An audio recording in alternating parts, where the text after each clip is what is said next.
안녕하세요. 나지막이 읽는 밤입니다. 오늘은 존 플레밍 윌슨의 단편소설 닫힌 문을 준비해 왔어요. 거센 폭풍 속 한 선장이 사랑과 의무 사이에서 마지막 결정을 내립니다. 그의 침묵은 죄의 고백이자 사랑의 증명이었습니다. 가라앉는 배와 함께 닫힌 문은 끝내 열리지 않았습니다. 바다보다 깊은 인간의 마음, 지금 그 이야기를 들려드릴게요. 그날 나는 마지막 구명보트에 타고 나왔네. 고럼이 내게 말했다. 새벽은 깜깜했고 폭풍은 미친 듯이 몰아쳤지. 바다는 바람에 휘말려 눈부시게 하얀 포마를 내뿜고 있었어. 동쪽으로는 캘리포니아 해안이 거품과 안개 속에서 어렴풋이 그림자처럼 떠 있었지. 내 옆에는 한 여자가 앉아 있었는데 내 팔을 꽉 붙잡은 채 손끝 하나 떼지 않았네. 그 손의 힘이 너무 강해서 차라리 비명을 지르길 바랄 정도였어. 아직도 그 일은 이해가 안 돼. 내가 말했다. 해리 오원은 유능한 선원이었고 경험도 풍부했지. 세상 그 누구보다 그런 짓을 할 사람이 아니었어. 고럼이 한숨을 쉬며 피곤한 눈을 들어 나를 바라봤다. 난 그 일에 직접 연루된 사람은 아니네. 단지 셔러터호의 승객이었을 뿐이지. 보험회사도 그 사건을 깊이 파헤치지 않았어.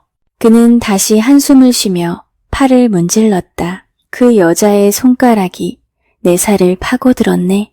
재킷을 뚫고 들어오는 것 같았어. 그건 마치 소리 없는 비명이었지. 나는 언제든 거센 파도에 휩쓸려 바다 밑으로 가라앉을 줄 알았네. 그 여자는 해리의 아내였지? 내가 말했다. 맞아. 해리 오원의 아내였네. 결혼한 지 6해가 되었지만 난 그녀가 전혀 눈치채지 못했을 거라 생각해. 눈치채지 못하다니 뭘 말하나? 고럼이 내 어리석음을 꾸짖듯 고개를 저었다. 그가 사랑한 다른 여자가 있었다는 걸 말이야. 나는 놀라서 눈을 크게 떴다. 내가 해리를 얼마나 잘 아는가. 수년 동안 같은 배를 타고 친구로 지냈다. 게다가 결혼 이후 해리가 다른 여자에게 눈길조차 준 적 없다는 건 다들 알고 있었던 사실이었다. 설마 다른 여자가 있었다고? 내가 따져 묻자 고럼의 눈빛이 이상하게 변했다. 그 순간 나는 그가 무언가 알고 있다는 것을 느꼈다. 그렇다면 내가 중얼거리자 그가 말했다. 그래, 셔러터호가 의도적으로 침몰한 이유 말이야. 그 여자를 직접 아는 건가? 그가 고개를 끄덕였다. 그럼 나도 아는 사람인가? 내가 묻자 고럼은 낮은 목소리로 이름을 속삭였다.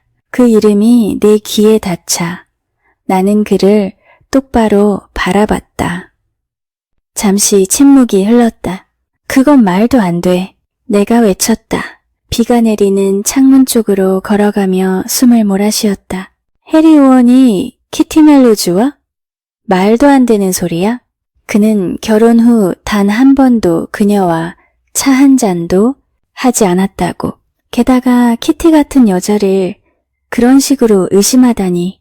나는 주먹을 쥐고 고럼을 노려봤다. 그는 미동도 하지 않았다. 난 알아. 그가 조용히 말했다. 그 자리에 있었으니까.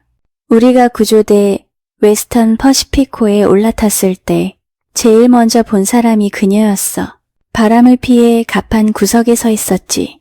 검은 머리카락엔 물보라가 진주처럼 맺혀 있었고 입술은 놀란 듯 반쯤 열려 있었네. 그 순간 모든 게 연결됐어. 마치 수년간 풀리지 않던 퍼즐의 마지막 조각이 맞춰진 듯 했지. 나는 의자에 다시 앉았다. 키티 멜로즈는 정말 매력적인 여성이었지. 내가 말했다. 깨끗하고 고결하고 강단 있고 신비로웠어. 고럼이 갑자기 손바닥으로 의자팔을 내리쳤다. 그렇지. 우리 모두 그녀를 알았고 절반은 사랑했지. 하지만 그녀는 그 누구에게도 마음을 열지 않았어. 우리 모두의 친구였지만 동시에 닿을 수 없는 곳에 있었지. 그리고 우리 중 단 한 남자만이 그녀 마음속 깊은 곳을 건드렸고 그 남자는 결국 쉬일라 맥토드와 결혼했네. 괜찮은 여인이었겠지만 해리 오원의 세계도 키티의 세계도 아니었지. 그리고 결국 해리는 키티를 위해 셔러터우를 버린 거야. 하지만 그들은 몇 년 동안 만나지도 않았잖아. 그게 바로 포인트야. 고롬이 단호하게 말했다. 그는 여전히 그녀를 사랑했지. 감히 생각조차 하지 못했을 뿐이야. 스스로 묶어버린 거야. 쉬일라와 결혼하면서. 그 결혼식 기억하나? 고롬이 물었다. 난 그때 중국 해안에 있었지. 이상한 소문을 들었지만 믿지 않았어. 그렇겠지. 그가 고개를 끄덕였다. 이제 제대로 정리해보세. 세상은 셔러터우의 침몰과 그 비밀을 잊었지만 우리는 해리의 친구였고 키티의 친구였지. 이제 자네에게 진실을 말하겠네. 그리고 이 이야기는 오늘 이후 절대 입 밖에 내지 말자. 사람들은 오해할 테니까. 그는 파이프를 피우며 불빛을 응시했다. 고롬은 평소 말수가 적고 언제나 사실만을 말하는 사람이었다. 그런데 지금은 미스터리를 이야기하고 있었다. 그의 목소리엔 묘한 떨림이 있었다. 우선 확실히 짚고 넘어가자. 그가 말했다. 해리 오원은 훌륭한 가정에서 태어난 젊은이였고 잘 배운 사람이었지. 하지만 집안에서 남자가 되라는 명목으로 일찍 바다에 나갔네. 그래도 언제나 우리와 어울렸지. 자네도 기억할 거야. 그 옛날 우리 무리 중 하나였잖아. 그는 쉽게 항해사 자격을 따고 한때는 육지에서 브로커 일을 하겠다고 떠들었지. 나한테도 말했었네. 이젠 바다가 싫다. 개고생만 하는 인생이야 라며 말이지. 샌프란시스코로 돌아와 잠시 육지에서 살던 해리는 벤 해리스가 좋은 자리를 제안했어. 나도 그 일로 그가 정착할 줄 알았지. 그런데 어느 날 갑자기 사라졌네. 화물선의 1등항 해사로 다시 바다로 나갔다네. 그는 잠시 말을 멈췄다가 낮게 이었다. 그땐 몰랐지만 그가 키티 멜로지에게 고백했다가 거절당한 직후였지. 버티질 못했어. 사랑이 실패하자 모든 걸 버리고 도망친 거야. 그리고 돌아와 쉬일라 맥토드와 결혼했지. 내가 말했다. 그걸로 사회적으론 끝났지. 키티를 사랑한 남자가 어떻게 다른 여자와 결혼할 수 있겠어? 자네도 그녀를 기억하잖아. 어느 날 그녀 집문 앞에서 본 적이 있지. 문가에 서 있던 그녀가 양팔을 벌려 문틀에 손을 얹었는데 그 단순한 자세가 마치 천국의 문을 지키는 수호자 같았어. 그때 느꼈지. 감히 다가설 수 없는 존재란 걸. 고롬이 고개를 끄덕였다. 그래. 그래서 해리가 왜 그렇게 했는지 이해는 되지. 바보짓이긴 하지만 말이야. 세상에 키티가 없는 삶은 무의미했을 테니까. 그래서 결혼을 했군. 내가 중얼거렸다. 술에 취해 쓰러지는 대신 결혼을 선택한 거지. 그가 쓴웃음을 지었다. 나는 기가 막혀서 말을 잇지 못했다. 그러자 고렴이 덧붙였다. 정신이 반쯤 나갔던 거야. 그래서 쉬일라 맥토드와 결혼했지. 그리고 다음 날 바로 바다로 떠났어. 얼마 후 파나마에서 그를 만났는데 거의 나를 무시하더군. 그날 밤 그는 싸구려 술집에서 빈잔을 들고 멍하니 앉아 있었어. 다음 날 한 선장이 그러더군. 해리 오원은 망가지고 있다. 그 말 그대로였지. 1년간 그는 지옥을 살았네. 그래도 결국 무언가 그를 다시 일으켜 세웠어. 하지만 그때는 이미 모든 걸 잃은 뒤였지. 그가 키티 멜로즈를 잃은 건 그때였지.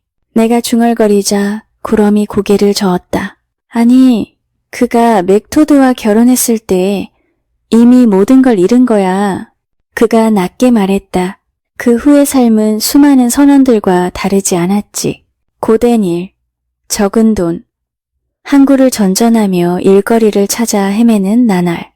그래도 그는 근근히 버텼네. 돈도 조금씩 모으고 아내 시일라에게도 최선을 다했지. 하지만 옛 친구들이 있는 사회와의 모든 관계를 완전히 끊었어. 거리에서 마주치면 거의 도망치다시피 했지.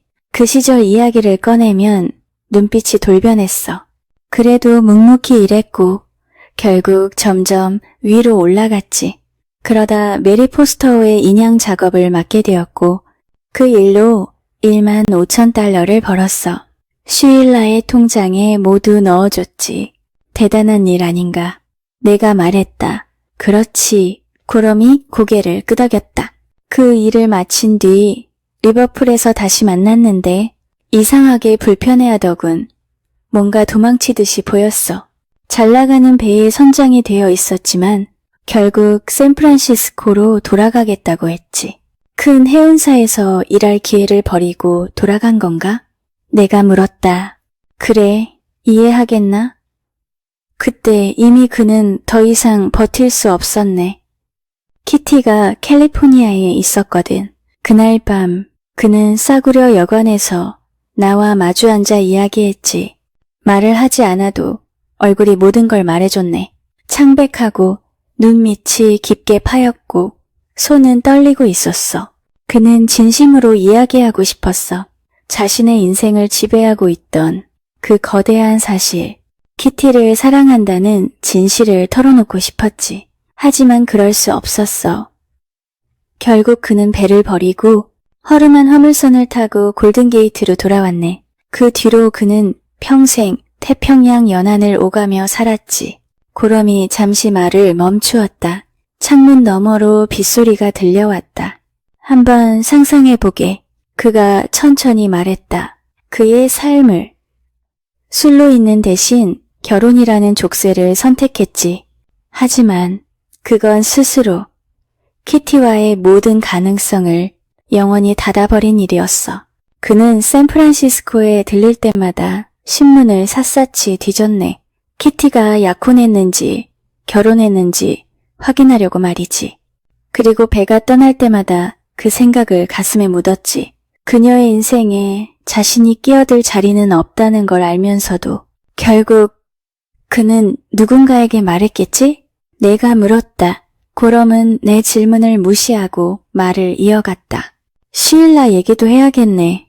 그 여자는 나에게 종종 찾아왔어. 겉으론 아무 일 없는 척 했지만 늘 비슷한 말로 끝냈지. 당신은 말 안 해줄 거죠? 하고 말이야. 그녀의 말투에는 쓸쓸함이 배어 있었다. 그녀는 해리가 결혼과 함께 완전히 다른 세상으로 들어가 버렸다는 걸 느끼고 있었던 거야. 해리가 그 문을 스스로 닫아버린 순간 그녀는 영영 그 안으로 들어갈 수 없다는 걸 알고 있었지.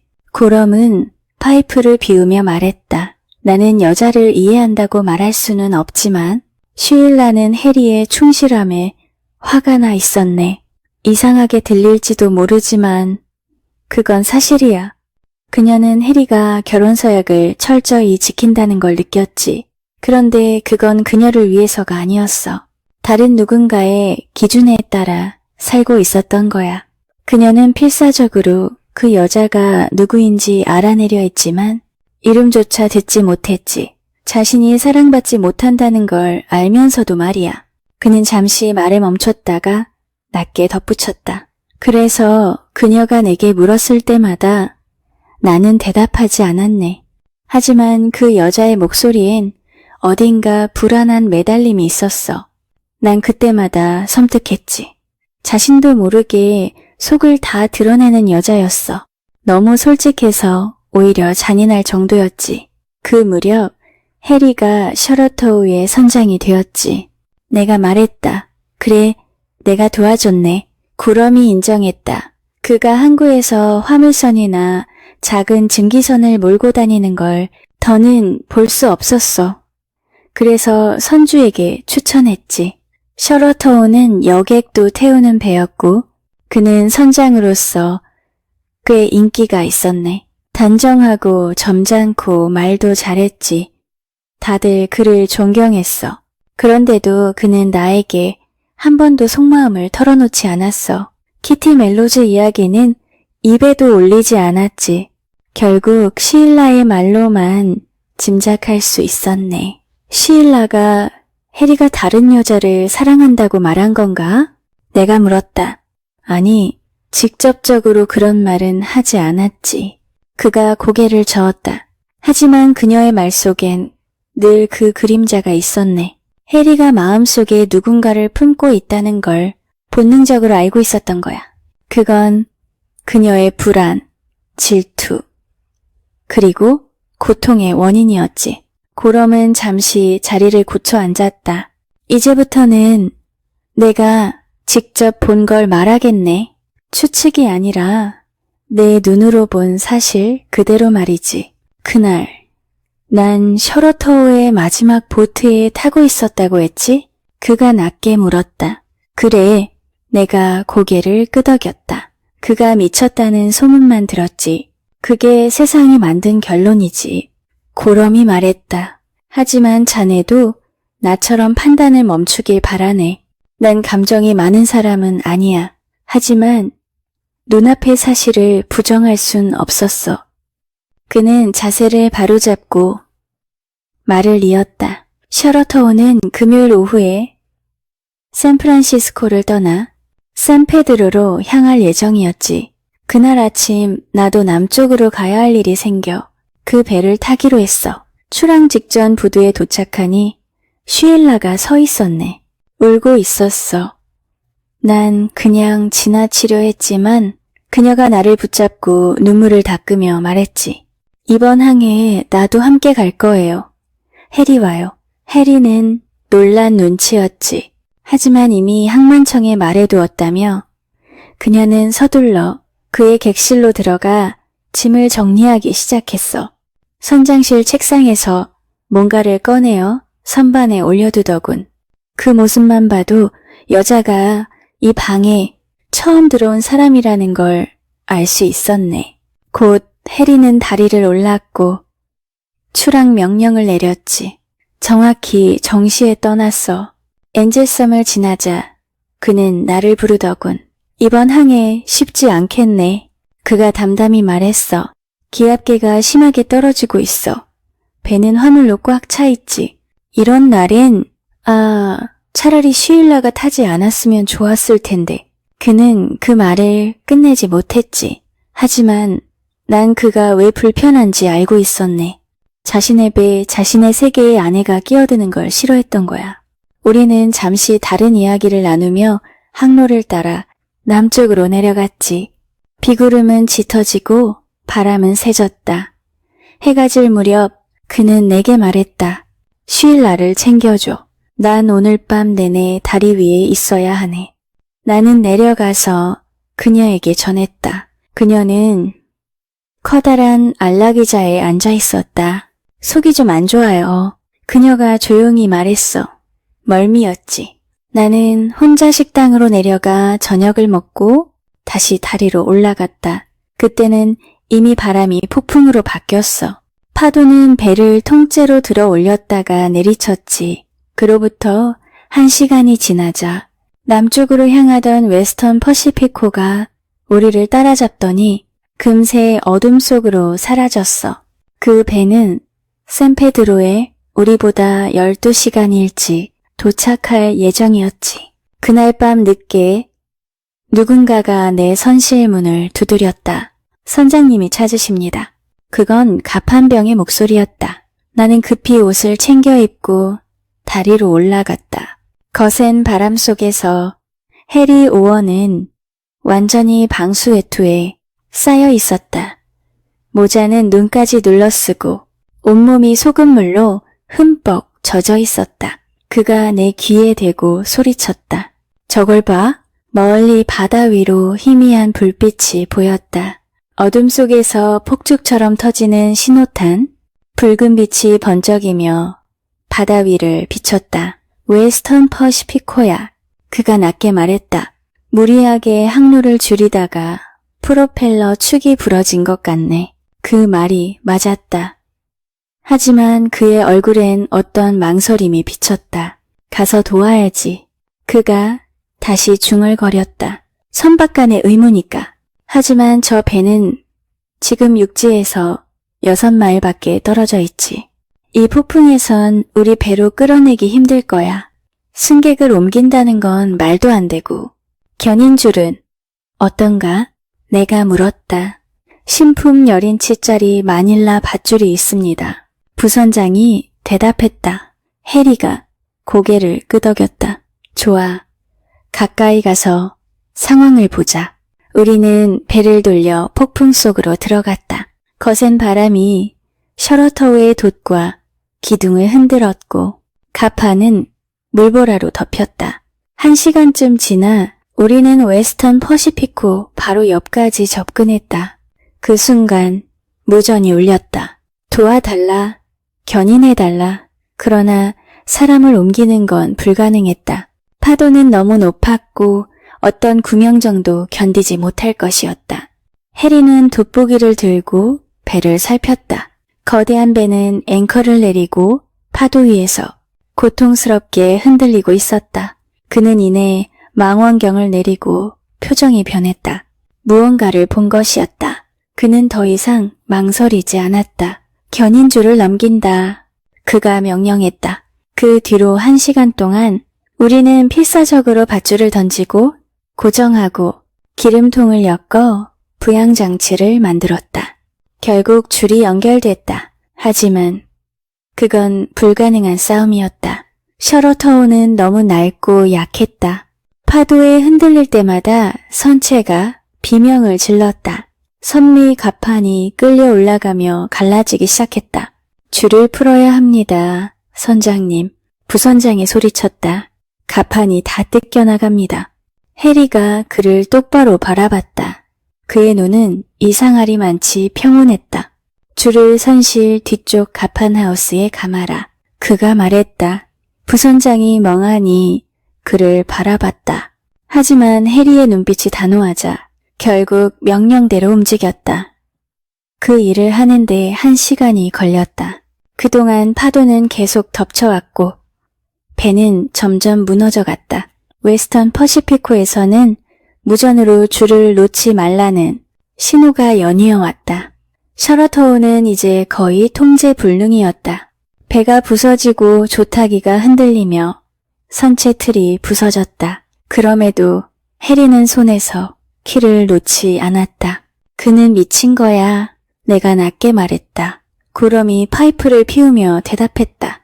그게 사람들의 말이지. 하지만 자네 그 배를 봤다면 그렇게 말 못했을 걸세. 그는 눈을 내리깔았다. 웨스턴 퍼시피코는 그때 육지 쪽으로 떠밀리고 있었지. 다른 도움은 없었고 1시간만 늦었어도 암초에 부딪혀 산산이 부서졌을 거야. 오원은 그걸 알았네. 그는 그 20마일을 버티기 위해 자신의 배를 희생한 거야. 부선장과 기관장은 결국 그를 설득하려 내게 왔다. 그를 멈춰야 합니다. 그들이 말했다. 선장님이 미쳤어요. 이대로 가면 우리도 침몰합니다. 그들은 내게 한 장의 종이를 내밀었다. 무전 담당자가 받아 적은 메시지였다. 나는 그걸 받아들었다. 웨스턴 퍼시피코, 키티 멜로즈 양 앞으로. 이번엔 당신이 거절할 수 없소. 셔러터우 선장, 해리 오원. 그 한 줄 짧고 강렬했다. 나는 숨이 막혔다. 그때 그녀가 웨스턴 퍼시피코에 타고 있었단 말이지? 내가 물었다. 구럼이 고개를 끄덕였다. 그래, 바로 그게 전부였네. 새벽이 되자 아직도 6마일을 더 가야 했다. 하지만 줄은 여전히 끊어지지 않았고 셔러터우는 기적처럼 버티고 있었다. 그건 오원의 놀라운 조타 솜씨 덕분이었다. 그는 단 한 번도 자리에서 물러나지 않았네. 파도는 산처럼 높았다. 배는 하늘로 솟구쳤다가 깊은 골짜기 속으로 떨어지기를 반복했다. 조타기가 부서지고 갑판은 뜯겨나갔다. 밑창에서는 물이 차오르고 펌프는 고장났다. 기관실에서는 증기가 새고 엔진의 금속음이 처절하게 울렸다. 그럼에도 그는 버텼다. 줄을 놓지 않았고 키를 놓지 않았다. 정오 무렵 폭풍이 조금씩 잦아들었다. 웨스턴 퍼시피코는 안전거리까지 밀려나 있었고 무전으로 모든 게 괜찮다는 신호가 왔다. 그 순간 셔러터호의 엔진이 멈췄다. 기계가 무너지고 배는 가라앉기 시작했다. 해리가 키를 부하에게 넘기고 밖으로 나왔다. 승무원들이 갑판에 모여 있었다. 그는 짧게 명령했다. 줄을 끊어라. 그리고 부선장과 기관장이 다가와 절규하듯 외쳤다. 이제 그만하세요, 선장님. 배가 무너집니다. 그는 잠시 그들을 바라보다 낮게 말했다. 파도가 아직 가라앉지 않았다. 그리고 조용히 선실로 내려갔다. 그 안에는 슈일라가 있었다. 커다란 의자에 앉아 손으로 팔걸이를 꽉 움켜쥔 채였다. 배가 가라앉고 있어. 해리가 담담히 말했다. 이제 곧 보트를 탈 거야. 아직 시간은 있어. 곧 웨스턴 퍼시피코에 오를 수 있을 거야. 슈일라의 눈빛이 번쩍였다. 배가 가라앉는다고? 그녀가 외쳤다. 이렇게 멀쩡한 배를 두고 당신은 가라앉게 만든단 말이에요? 해리는 조용히 대답했다. 불쌍한 슈일라. 그 한마디뿐이었다. 그리고 담배를 물고 조용히 갑판으로 올라갔다. 이제 배는 거의 물에 잠겨 있었다. 구명보트가 내려지고 사람들은 구조를 기다렸다. 해리는 승객들에게 침착히 말했다. 이제 보트를 타세요. 금방 안전해질 겁니다. 그는 사람들을 차례로 태우고 마지막으로 슈일라를 불렀다. 슈일라, 자네는 마지막 보트에 타. 그녀는 말없이 그를 바라보았다. 차가운 얼굴, 움직이지 않는 눈동자. 해리는 그녀를 들어 올려 부서진 난간 너머로 넘겼다. 그의 손길은 부드러웠다. 그녀가 보트에 내려앉아 그는 나를 향해 말했다. 이 보트를 지휘하게 슈일라를 부탁하네. 그의 입가에 희미한 미소가 번졌다. 불쌍한 슈일라. 그때 나는 깨달았다. 그는 전혀 미쳐있지 않았다. 그저 모든 걸 끝낼 준비가 되어 있었던 것이다. 우리가 떠날 때 웨스턴 퍼시피코의 보트 한 척이 다가왔다. 어서 올라타십시오, 선장님. 부선장이 외쳤다. 하지만 해리는 고개를 저었다. 출발해. 그 한마디뿐이었다. 보트가 밀려나자 셔러터우는 급히 기울었다. 바닷물이 갑판 위로 넘쳐 흘렀다. 선체가 잠기기 시작했다. 그리고 그는 문을 닫았다. 자신의 선실문을. 그 문은 다시는 열리지 않았다. 배는 서서히 기울었다. 우리가 타고 있던 보트는 거센 물결 위에서 위태롭게 흔들렸고 모두가 셔러터우를 바라봤다. 배는 뱃머리를 바다로 깊이 숙인 채 오른쪽으로 기울었다가 다시 세워졌다. 그러나 선장실의 문은 열리지 않았다. 그 문은 끝까지 닫힌 채였다. 슈일라는 단 한마디 비명도 지르지 않았다. 그녀의 손가락은 내 팔을 붙잡은 채 굳어 있었다. 마치 그 침묵 속에 비명이 담겨 있는 듯 했다. 그리고 다음 순간 셔러터우는 완전히 가라앉았다. 나는 아무것도 보이지 않았다. 사람들의 목소리도 들리지 않았다. 그저 머릿속이 하얗게 멍해진 채 내 팔에 남은 그녀의 소나기 힘만이 현실이었다. 얼마 후 우리는 웨스턴 퍼시피코에 도착했다. 난 그녀를 부축해 갑판으로 올렸다. 그때 나는 한 여자가 눈에 들어왔다. 갑판의 바람을 피한 구석에 키티 멜로즈가 서 있었다. 그녀의 머리칼은 물보라로 젖어 있었고 입술은 놀란 듯 반쯤 열려 있었다. 그녀의 눈동자는 여전히 빛나고 있었다. 시일라는 그 여자를 보자마자 몸을 돌렸다. 사람들을 밀치며 키티 앞까지 다가가더니 그녀를 똑바로 바라봤다. 그 눈빛에는 공포와 절망이 섞여 있었다. 키티는 아무 말도 하지 않았다. 단지 그녀의 시선이 멀리 바다로 향해 있었다. 그곳 해리 오원이 사라진 바다 위의 한 점을. 그녀의 얼굴에는 놀람과 환희가 동시에 떠올라 있었다. 그건 슬픔이 아니라 무언가를 깨달은 표정이었다. 그 순간 시일라가 낮게 말했다. 아무도 나에게 말해주지 않았어요. 그녀의 목소리는 너무나 조용했지만 그 말이 가판 위의 모든 소리를 삼켜버렸다. 고롬이 파이프를 내려놓았다. 그녀는 그렇게 말했지. 그가 낮게 말했다. 아무도 나에게 말해주지 않았어요. 그게 전부였네. 그때 웨스턴 퍼시피코의 선장이 다가왔다. 해리 오원은 어디 있습니까? 그가 다급히 물었다. 셔러터우의 부선장이 대답했다. 그는 자신의 배와 함께 있습니다. 그의 목소리는 딱딱했고 분노가 섞여 있었다. 그 말을 들은 웨스턴 퍼시피코의 선장은 아무 말도 하지 못했다. 완벽하게 다려진 제복, 반짝이는 단추, 이제 안전하다는 안도감. 하지만 그의 얼굴엔 부끄러움이 스쳤다. 그때 셔러터우의 기관장이 그를 향해 외쳤다. 해리 오원은 당신의 배를 살리기 위해 자신의 배를 가라앉혔다. 그러나 나는 그들의 말에는 관심이 없었다. 내 시선은 여전히 키티 멜로즈에게 향해 있었다. 시일라의 마지막 말이 내 귀에 남아 있었다. 아무도 나에게 말해주지 않았어요. 그리고 내 주머니 안에는 그 무전 메시지가 있었다. 키티 멜로즈 양, 웨스턴 퍼시피코, 이번엔 당신이 거절할 수 없소. 해리 오원, 셔러터우 선장.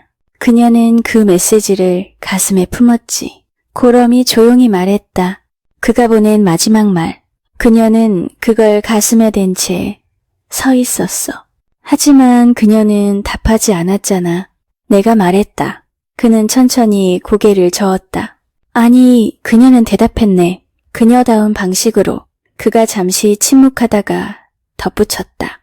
그날 밤 그녀가 내 방으로 찾아왔어. 문을 열고 들어오더니 이렇게 말했지. 그들은 그러더군요. 해리 오원이 자기 방으로 들어가서 문을 닫았다고요.